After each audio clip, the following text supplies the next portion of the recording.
Vaelgor and Ezzorak are the 4th bosses in the Voidspire Raid, and certainly appear to be a step up in complexity compared to the previous fights. My name's Odie, and let's get to it. This is a 2-target dragon fight with small adds that spawn often, and an intermission with a prio add where the bosses are non-targetable. Now, I know I just said this is a 2-target boss fight, and that's true. However, the bosses can never be stacked or they'll enrage, so it's really a spread 2-target boss fight. Yet there may still be some cleave classes that can hit both, so stick around for the strategy section to see how that works out. This fight style is slightly different than the previous one since it is a 2-target boss fight, but really it's still a main boss with frequently spawning adds. I swear, man, they really only made one type of boss this tier.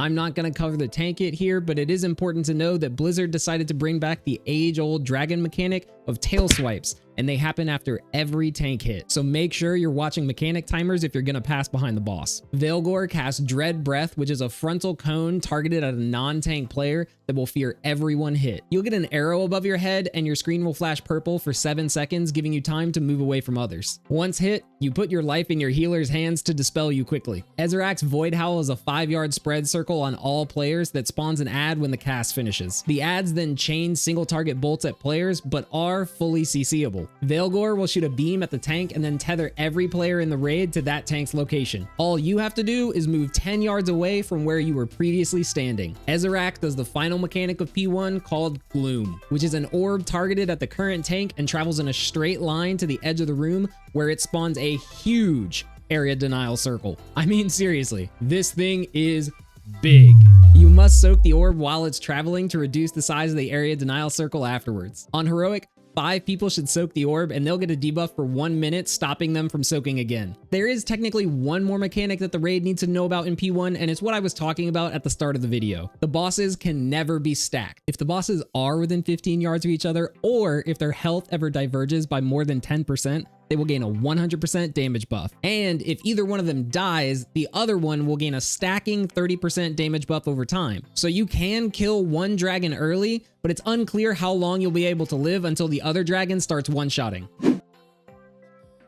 Dread Breath on Mythic will now increase the movement speed of anyone feared, so you'll want to be dispelled as quickly as possible. The first person who snaps their tether will now also spawn dodge circles all around the room. These do appear to be baitable if you want to try and work that into your strategy. The Gloom Orb now needs to be soaked by 7 people to fully reduce its area denial circle, and it applies its vulnerability debuff in a splash radius around anyone soaking, so the soakers cannot be stacked. It also increases the vulnerability debuff from 6 times to 10 times increased damage and makes it last for 1.3 minutes. The bosses will start P2 by flying in the air and becoming damage immune, and NPCs will spawn a barrier in the exact middle of the room, and every second that you stand on it, you get a damage absorb that prevents some of the AoE damage the bosses are doing. Also, by standing in the circle, this will remove small debuffs that Xal'atath has been putting on you, and use those to spawn a void add. This add gets a stacking and rage every 30 seconds, so needs to be DPS down as quickly as possible. The add will also spawn spread circles on random players. Okay. Here's where the dungeon journal gets a little weird. There's this text in the journal that mentions that the barrier is more effective with more NPCs, but it's currently not clear to me what would cause the NPCs to not be there in the first place. This same flavor text also reduces the boss's HP and damage done by 5% per NPC up to the max of the 3 NPCs. So we're just going to have to see what actually happens when the patch goes live. Mythic P2 is where things start to get crazy. While you're trying to stay in the barrier to gain the damage absorb, Xal'atath will cause images of the main bosses to spawn and do all of their P1 mechanics except for Gloom Orbs. Here are the timings for the fight, and you can pause the video if you want, but don't worry, they're also linked in the description down below. And that's all you need to know about the basic mechanics of the fight. Now, if you're a tank, healer, or you just want to learn about some strategy to potentially optimize, I encourage you to stick around. And if you like the video, follow me on Twitch where I'll be streaming keys and progression once the patch goes live, and feel free to put any comments down below to help make this video better as I'm trying to improve my content creation skills. Remember how I said at the beginning of the video that some cleave classes may be able to hit both bosses? Well, here's how. The 15-yard radius that the bosses must be kept apart does not appear to start at the edge of the boss model or at the edge of the hitbox. On testing, the 15-yard radius was actually from the middle of the boss. Therefore, you could get the bosses close enough together that some cleave classes like mages and shamans could hit both with their AoE abilities. I'm not sure if this will work for all classes or if the calculation of the radius won't change when the patch goes live, but it's worth a test in Heroic because it will greatly increase your boss damage. Putting the bosses on the edge of the arena facing opposite directions is one method of positioning that allows you to handle all mechanics. Dread Breath players can run behind Vaelgor and then directly back to the group to avoid the tail swipe. The raid will also be in a safe position to quickly snap their tethers or soak a gloom orb. It's important to note that the tether mechanic does not require you to get a certain distance away from the center like Mythic Silken Court. Instead, it requires you to get 10 yards further away than you were when the mechanic started. This means that you can't pre-snap your tether by being far away. When I get this tether, you can see that I quickly break it by turning around and getting 10 yards away. However, this other long tether going off screen is on a paladin hitting the other boss. You can see the paladin get dragged all the way to the center, then have to run all the way back out, plus 10 yards further from where he previously was. The ad spawns from Void Howl can be placed as tightly together as possible and even stacked with a personal or raid CD. A mass grip and AoE interrupt is extremely useful here to trivialize the ads and burst them down quickly. The main goal of the gloom orbs is to ensure that they are all fired to the edge of the room and fully soaked, so that their area denial does not cover the middle. Where you shoot the orbs is up to you since the arena is a circle. However, if you're tanking on the edge of the room, it makes sense to shoot them straight across the middle. Make sure that you're pre-assigning soak groups before you enter the encounter. There is a useful change in the graphic of the orb once it's been soaked the max number of times. Anyone who soaks after this will still get a 12-second dot from soaking, but they won't get the vulnerability debuff for 1 minute. So you could technically just have the entire raid on Heroic soak the orb and just deal with the extra dot damage. It's important to note, as we found out, you cannot shoot 2 orbs in the same place. An orb that hits the area denial circle of a previous orb immediately stops and spawns its area denial circle at that location instead of continuing to the edge of the room. On Heroic, the orbs would disappear after the next orb has stopped, meaning that every odd or even numbered orb can be shot in the same location. I'm not sure if this will happen on Mythic, as I didn't see any tests get that far.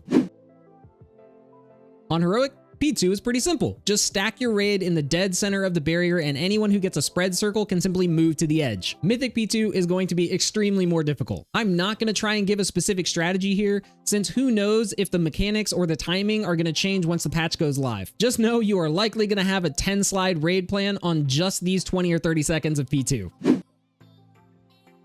Healers, please, we beg you, do not forget to dispel players targeted by Dread Breath immediately after the hit goes off. Especially on Mythic, where the person will have a speed increase. If you wait just 2 seconds, they may be far out of range. I would recommend just assigning one healer whose sole job at this moment is dispelling the fear, and assigning one other healer as a backup in case that first healer gets targeted by the fear. There's not much healing for the first 30 seconds of the fight, but it ramps up quickly after that with the spawning ads and tether snaps happening in quick succession, followed by the gloom orb soaks and explosion once it hits the wall. The ad spawns and tether snaps are good places for players to assign personals, since there's likely to be a lot of healer movement happening. A good candidate for externals is anybody who's assigned to soak a gloom orb. The soak itself and dot afterwards don't hit all that hard, but the explosion from the orb hitting the wall will do 40% HP, and if you are already low, you could easily die.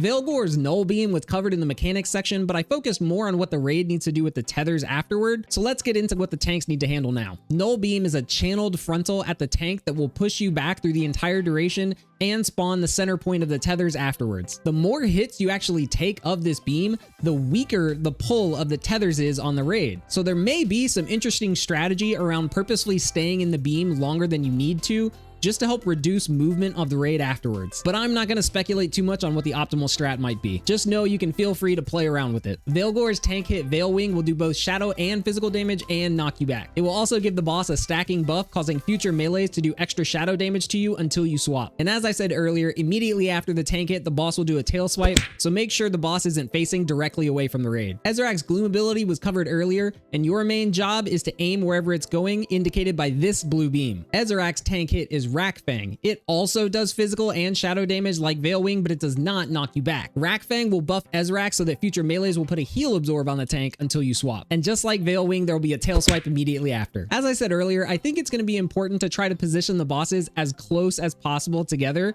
without letting them get enraged. I suggest you experiment on lower difficulties with just how close you can get the bosses together. Besides just offering a large potential damage increase to the raid, getting the bosses as close as possible together also allows the tanks to swap bosses without them potentially moving and getting their enrage. How exactly you face the bosses and where you position them around the room will be up to your team's specific strategy. Earlier, I mentioned you could tank them on the edge with one boss facing out and one boss facing in, but that's just one of many potential options. Where you shoot your gloom orbs is also going to be impacted by your decision on where you position the bosses, but just make sure with however you're shooting them that any subsequent gloom orbs aren't going to hit the area denial circle of the one you're doing now. There's also a potential slight optimization around null beam positioning, where you would want to point this away from the raid, but also in a position so that running away from the center of this location won't put players into an area denial circle. This means you may either want to face a null beam far away from an area denial circle or right next to it.